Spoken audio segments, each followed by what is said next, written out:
It's the review that's raised serious questions about what some call inhumane conditions inside Cuyahoga County's jail. It almost needs to be gutted at this point and start from the bottom up. Food and water withheld from inmates, use of force as punishment, bugs in the showers, mice in the kitchen.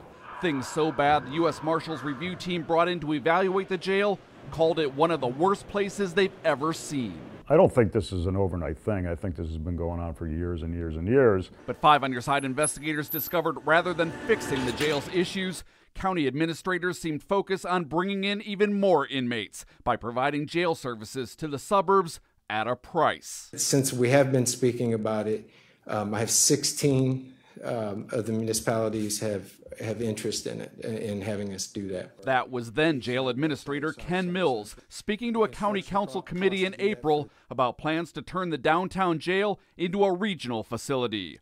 Mills pitching a plan to spend just over $3 million to turn an unused kitchen area into even more beds at the jail. So as long as we keep the beds filled up, you can, I think it's a very safe projection to say, $3.5 to $5.5 million a year will come in from operating that. The problem is the numbers just don't add up. According to the jail review, Cuyahoga County's capacity is 1,765 inmates. But the day the review team was there were actually 2,420 people behind bars. That means the jail was 655 inmates over capacity.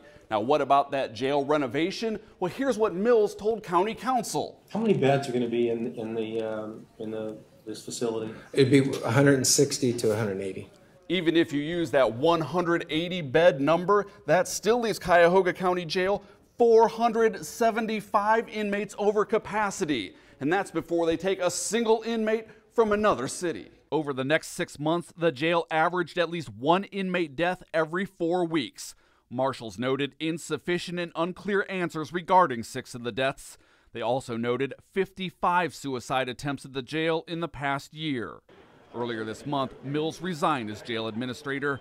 County Councilman Michael Gallagher, who chaired that April meeting, says the renovations, which would have added bed space, still aren't done, 2 months past the expected completion date. Meanwhile, in light of inspectors finding things like 2 pregnant women sleeping on mattresses on the floor of the overcrowded jail, Gallagher believes the county cannot morally move forward with any plans to take on more inmates. In his words, the county needs to figure out what in God's name is going on in the jail first. In Cleveland, I'm 5 on Your Side investigator Scott Knoll.